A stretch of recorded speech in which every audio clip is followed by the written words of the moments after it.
통합사회 대단원 7단원 중 중단원 3단원, 문화 상대주의와 보편윤리 단원에서 교과서 자료를 설명하는 영상이 되겠습니다.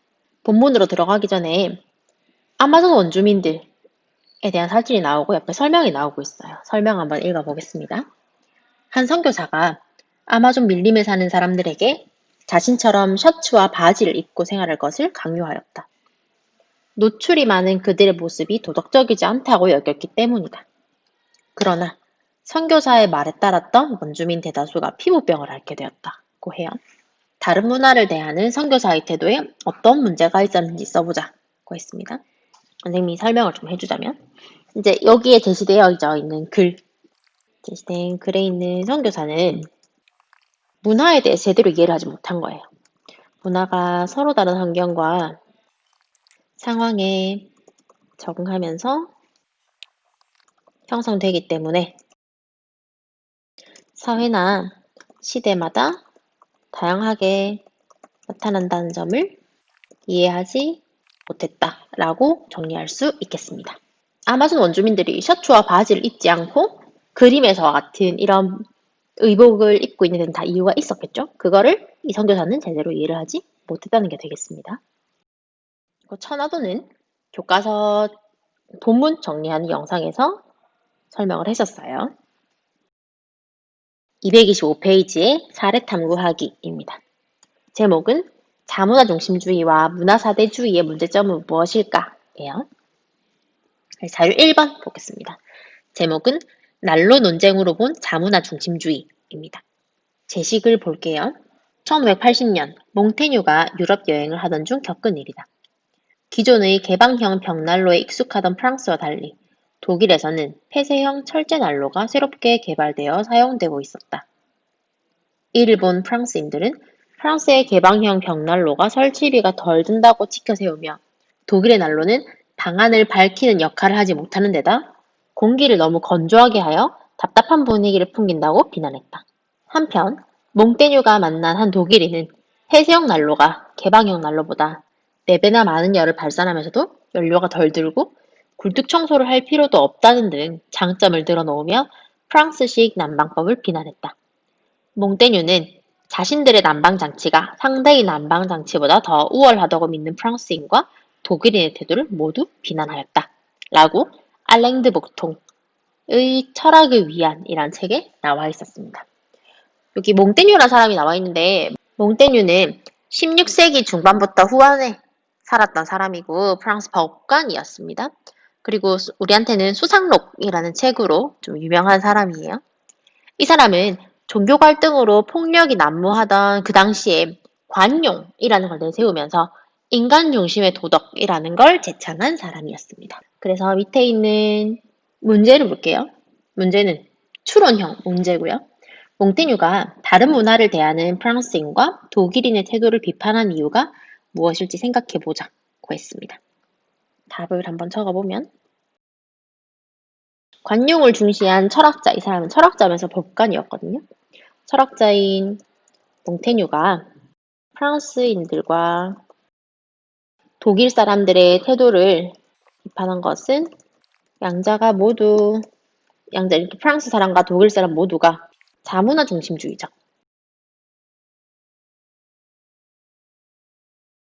자문화 중심주의적 사고방식에 사로잡혀 있었기 때문이에요. 자문화 중심주의는 다른 문화를 올바르게 이해하는데 방해가 됩니다. 그래서 이렇게 정리해주면 좋겠습니다. 두 번째로 자료 2번입니다. 제목은 영어 과다 사용, 문화사대주의인가? 이고요. 여러 사람들이 나오고 인터뷰한 내용인 것 같아요. 말들이 나오는데 뉴스 진행자가 뜻 모를 영어가 남발하는 만화를 보면서 우리 아이들은 영어는 멋지고 같은 뜻의 한국어는 촌스럽다고 느끼고 있었습니다. 라고 얘기를 하고 있어요. 여러 인터뷰 내용이 나오고 있어요. 하나씩 보겠습니다.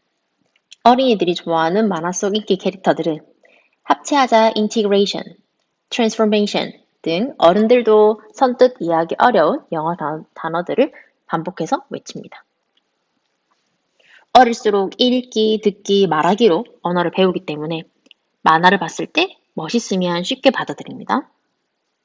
합체라고 하면 폼이 안 나니까 인티그레이션이 더 나은 것 같아요. 인티그레이션은 한국어 아닌가요? 라고 초등학생이 이야기를 하고 얼마든지 한국어로 나타낼 수 있는 말을 외국어로 표현하는 것이 문제입니다. 우리 사회가 외국어 사대주의에 빠진 것이 아닌가 생각합니다. 라고 하는 교수님의 말. 세계화 시대에 외국어 사용을 지나치게 경계하는 일도 문제겠지만 언어 습관이 형성되는 때 영어 등의 외국어가 더 멋있다는 인식이 자리 잡아서는 안 되겠습니다. 라는 말들이 있어요. 그래서 이제 조사를 보면 1번 우리 주변이나 노래 가사 등에서 사용하는 외국어를 조사해보자. 이거는 굉장히 많이 있죠. 외국어 남발 현상이라고 해서 패션, 광고, 평론, 영업 같이 유행에 민감한 그런 영역들은 외국어, 특히 영어를 굉장히 많이 사용해요. 한편 전문가 집단의 경우에서도 자신들만의 언어를 사용해서 일반인들이 쉽게 이해할 수 없게, 쉽게 참여할 수 없는 그런 언어들과 대화를 많이 사용을 합니다. 예를 들어 여러분들 봤을지 모르겠는데 건축학 개론이라는 영화에 보면 어떤 가사가 있냐면 사이드 쉐입을 고려해서 플랜을 더 플렉서블하게 레벨을 풍성하게 하고 이 박시한 쉐입에 리듬감을 부여해서 주변 랜드스케이프를 어떻게 이렇게 이런 말들이 있어요. 사실 여기 나와 있는 영어 단어들은 다 한국어로 대체가 다 가능한 단어들입니다. 그리고 우리들도 일상생활에서 한국어로 충분히 표현할 수 있는 말을 영어로 많이 사용을 하기도 하죠. 그래서 그런 노래 가사 같은 것들에서 사용하는 외국어들은 우리가 흔히 많이 볼 수 있을 거고요. 2번입니다. 오늘날 영어 등의 외국어 사용이 늘어나는 현상이 문화 사대주의를 바탕으로 하는지 토론해보자 라고 되어 있는데 토론하는 거니까 여러 가지 이야기들이 나올 수 있겠죠. 외국어의 과도한 사용은 문화 사대주의적 태도에서 나온다. 바꿔 쓸 수 있는 한국어가 있는데도 외국어를 사용하는 건 그게 좀 더 고급스럽다는 편견 때문이다. 라는 의견이 있을 수도 있고 반대로 세계화 시대에 외국어를 사용하는 게 늘어나는 것은 자연스러운 현상이다. 오히려 그를 통해 우리의 문화를 세계에 더 널리 전파하거나 더 잘 이해시킬 수도 있다. 라는 측면이 있을 수도 있습니다. 그 다음 페이지 넘어가서 생각 넓히기입니다. 인사법에도 각 나라의 고유한 문화가 숨겨져 있다라는 제목이에요. 여기 보면은 4가지의 문화가 나오고 서로 다른 인사법을 가지고 서로 인사를 해요. 동아프리카의 키쿠유족은 상대방의 손바닥에 침을 뱉어서 반감을 표시해요. 이게 반감을 표시라는 얘기입니다. 이런 인사법이 나오게 된 그 문화적 배경으로는 물이 귀한 아프리카 지역에서 수분을 함께 나눈다라는 의미를 가지고 이제 서로의 행복을 기원한다라는 의미가 포함되어져 있습니다. 두 번째로 티베트의 전통 인사법은 쓰고 있는 모자를 벗고 혀를 내미는 것이에요. 이런 인사법이 나오게 된 배경으로는 9세기에 티베트의 랑마르다 왕은 불교를 극심하게 탄압을 했고 사람들은 이 왕이 뿔이 달리고 혀가 없는 도깨비라고 생각을 하고 원망을 했어요. 그래서 티베트의 인사에는 나는 랑마드라 왕처럼 도깨비가 아니다 라는 그런 의미가 담겨져 있어요. 그래서 뿔이 없다는 걸 보여주기 위해 모자를 벗고 혀가 있다는 걸 보여주기 위해 혀를 내미는 인사법이 발달하게 된 겁니다. 세 번째로 미국의 인사법은 악수인데 그 유래는 다음과 같다. 과거의 미국에서는 낯선 사람을 만나면 상대를 의심해서 무기에 손을 대고 경계를 대고 살피다가 서로 싸울 뜻이 없다는 걸 확인하게 되면 무기를 잡는 오른손을 들어서 서로 악수했다라고 합니다. 네 번째로 뉴질랜드의 마오리족은 이마와 코를 맞대고 같이 숨을 쉬는 홍이라는 독특한 인사법이 있어요. 이것은 같은 숨결을 나눔으로써 당신과 내가 하나다라는 의미를 담고 있습니다. 그래서 이런 여러 가지 인사법이 나오게 된 여러 가지 유래가 있는데 만약 문화 절대주의의 관점을 가진 사람이 이런 각 나라들에 가서 자문화 중심주의의 관점으로 본인의 인사법만 강요를 한다거나 그렇지 않으면 이 상대방의 문화만 일방적으로 수용을 하려고 하게 되면 이 전통 문화들이 다 사라지거나 충돌을 하게 되겠죠. 그 다음 페이지입니다. 현장 탐구하기이고요. 제목은 문화상대주의는 왜 필요할까? 여기서는 역할극이 나와요. 1번에는 역할극 준비하기라고 해서 주제는 문화상대주의의 필요성, 모든 명은 배꼽시계, 역할극의 제목은 세계의 만찬입니다. 줄거리로는 다양한 문화적 배경을 가진 손님들이 만찬의 초대를 받았어요. 그래서 식사를 기다리며 다른 나라의 음식이나 식사 문화에 관해서 이야기를 합니다. 역할 분담이나 배역은 서로 정하면 될 거고요. 자, 대본의 내용을 보겠습니다. 프랑스인이 개고기를 먹는 건 안 될 일입니다. 개는 친구로 키우는 동물입니다. 라고 얘기를 했는데 이에 이탈리아 사람이 프랑스인들은 개구리를 잡아먹고 중국인들은 원숭이 고기를 맛있게 먹어요. 문화 간 교류가 빈번해졌기 때문에 우리는 다양한 음식을 먹는 이유가 어떻게 더불어 살아갈 것인지를 생각해 봐야 해요. 라는 장면이 있고요. 두 번째 장면으로는 미국인이 소고기로 만든 햄버거가 정말 맛있어요. 드셔보셨어요? 라고 질문을 하는데 힌두교도인 사람이 저는 소고기를 먹지 않습니다. 힌두교에서는 소를 신성한 동물로 여깁니다. 또한 농경 생활을 하는 우리 지역에서는 소의 힘과 배설물 등 활용 가치가 높습니다. 라고 얘기를 해서 한국인이 그렇다면 돼지고기는 어떠세요? 특히 삼겹살은 한국에서 회식할 때 주로 먹는 음식이에요. 라고 했더니 이슬람교도인 사람이 이슬람교도들은 돼지고기를 먹지 않습니다. 쿠란에 죽은 고기와 피와 돼지고기를 먹지 말라. 또한 하나님의 이름으로 도살하지 아니한 고기도 먹지 말라. 라고 적혀있기 때문입니다. 또한 덥고 건조한 우리 지역에서는 유목 생활을 할 때 돼지 사육이 적절하지 않습니다. 돼지 사육이 적합하지 않습니다. 라고 하는 장면들이 있어요. 이 장면에서는 이제 힌두교와 이슬람교의 음식 금기 현상을 설명을 해주고 있습니다. 힌두교도인 사람들은 소고기를 먹지 않고 이슬람교도인 사람들은 돼지고기를 먹지 않죠. 이런 특정한 문화에는 생태적, 경제적 조건들에 의해서 규정이 된다라는 입장도 있고 종교 규율과 같은 상징적인 의미 측면에서 찾는 입장도 있을 거죠. 종교 규율과 같은 상징적 의미의 측면에서 찾는 입장이 있을 것이고 그리고 개인적으로 채식을 하는 친구들이 있을지 모르겠는데 이런 환경보호나 윤리적인 이유로 이제 특정한 음식을 먹지 않는다라고 분석을 할 수도 있습니다. 그 다음 장면으로 인도 사람이 아무래도 메뉴를 정하는 게 쉽지 않겠군요. 먼저 손 씻을 물을 가져다 주시겠어요? 인도인은 손으로 음식을 먹거든요. 손으로 사용하면 음식의 촉감과 온도를 입과 손 두 곳에서 느낄 수 있어서 좋답니다. 라고 얘기를 했더니 일본 사람이 일본인은 입을 음식 쪽으로 가져가거나 몸을 앞으로 숙이지 않아요. 대신 왼손으로 밥그릇을 들고 오른손으로 젓가락을 사용해서 먹어요. 라는 장면이 또 있습니다. 그럼 하나씩 살펴보겠습니다. 1번 장면 1에서 프랑스인과 이탈리아인이 문화를 이해하는 태도를 평가를 해보자면 프랑스인은 자기의 음식 문화만이 옳다고 여기는 자문화 중심주의적 입장을 가지고 있어요. 그래서 다른 나라 사람들이 먹는 개고기에 대해서 굉장히 불편한 입장을 드러내고 있죠. 하지만 이탈리아 사람인 B씨는 서로 다른 음식 문화를 존중해야 한다고 보는 문화 상대주의적 입장이라고 이야기할 수 있습니다.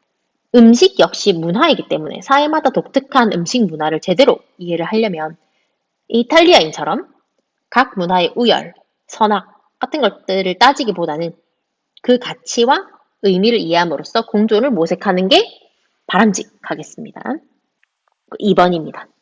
장면 2, 3을 참고로 해서 세계의 다양한 음식 문화와 그것이 형성된 배경을 조사해보자 라고 했는데 힌두교도와 이슬람교도들이 특정한 고기를 먹지 않는 거는 대화에서 나왔고요. 인도 사람이 손 씻을 물을 달라고 했었죠. 그리고 손으로 음식을 먹는다고 했습니다.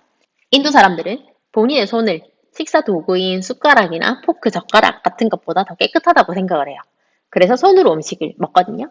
그래서 대부분의 인도에 있는 음식점에서는 음식이 나오기 전에 간단하게 손을 씻을 수 있는 물이 담긴 핑거볼이라는 게 먼저 제공이 됩니다.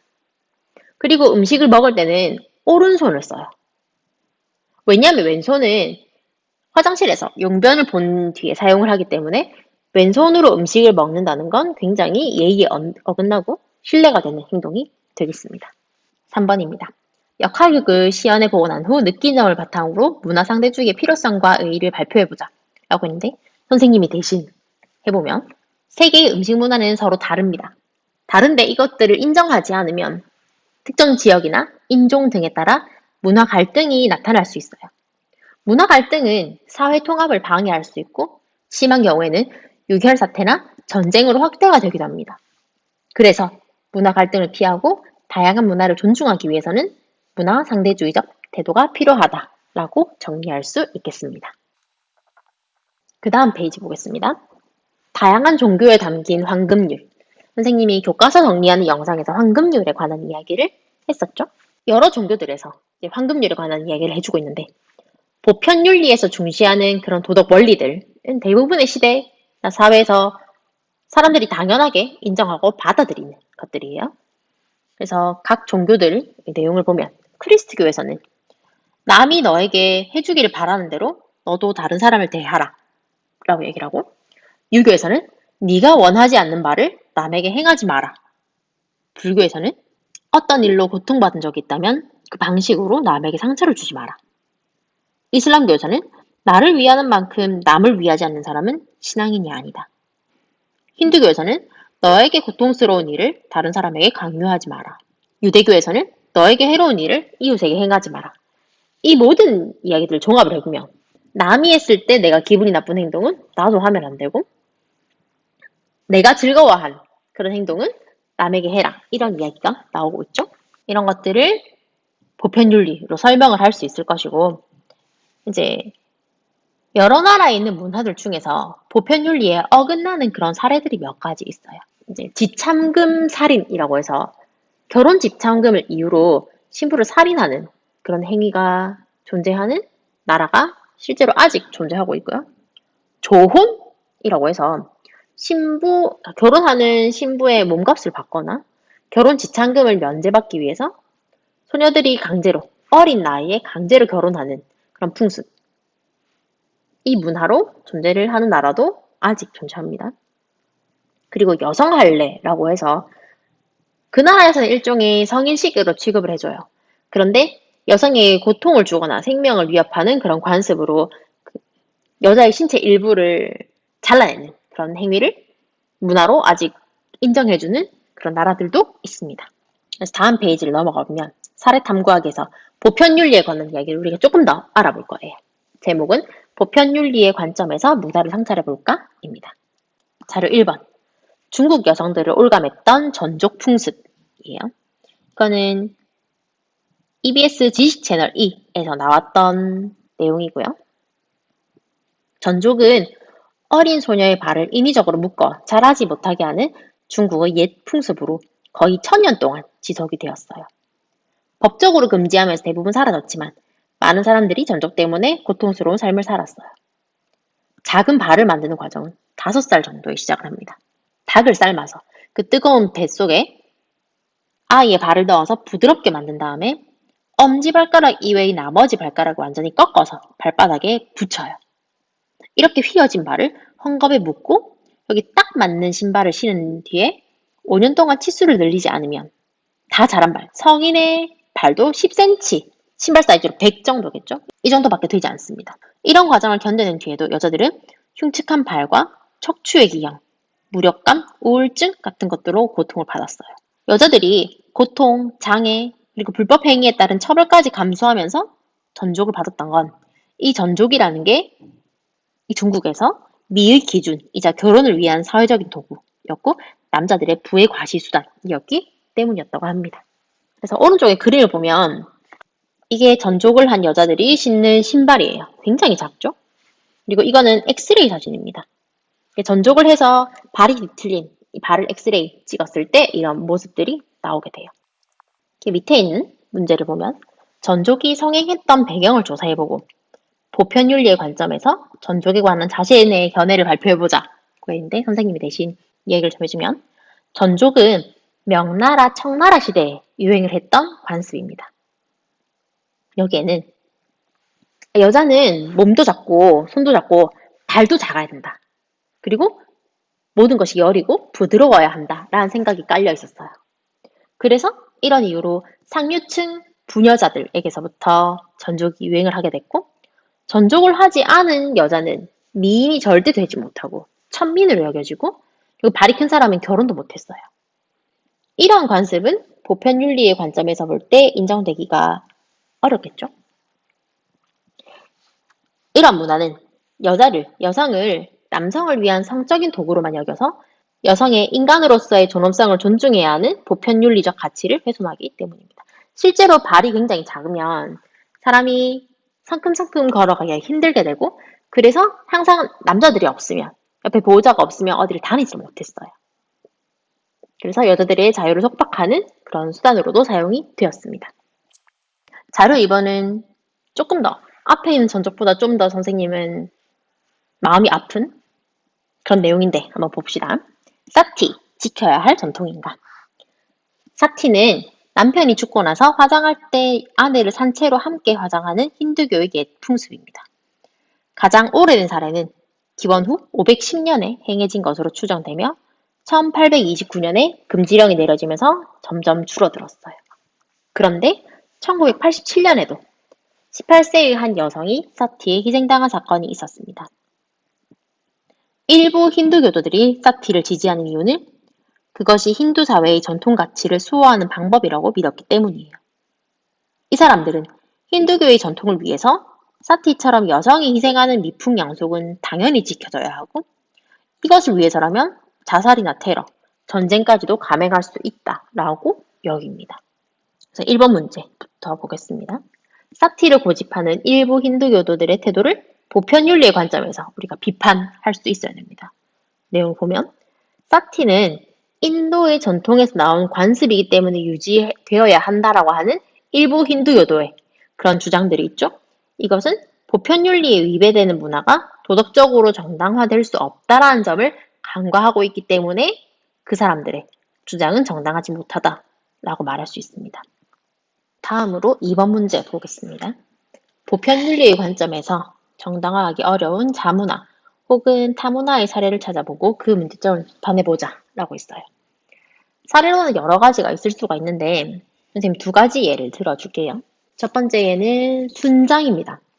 순장은 그 지역의 지도자 혹은 가족의 대표가 죽었을 때 그 죽은 사람뿐만 아니라 그 사람이 거느리던 하인 또는 부하들 또는 노예들을 같이 생매장하던 그런 풍습이었어요. 그럼 이 순장의 문제점은 살아있는 사람을 인격체로 존중하지 않고 강제로 매장함으로써 그 사람의 생명을 수단으로 이용했다라는 게 문제점으로 지적이 될 수 있고요. 2번째 사례로는 명예살인이라는 게 있어요. 명예살인은 아직도 일부 국가에서 존재를 하고 있습니다. 어떤 거냐면은 우리 집안의 수치가 되는 또는 우리 집안의 명예를 떨어뜨리는 가족 구성원이 있으면 이 사람을 우리 가족들이 죽이는 거예요. 죽여서 우리 가문의, 우리 가족의 명예를 지키는 거죠. 그럼 이러한 명예살인은 인간의 존엄성을 존중하지 않고 그 생명을 해침으로써 집안의 명예를 위한 수단으로 이용했다라는 문제점이 있겠습니다. 교과서 자료 설명에 대한 영상은 여기까지 하도록 하겠습니다. 수고하셨습니다.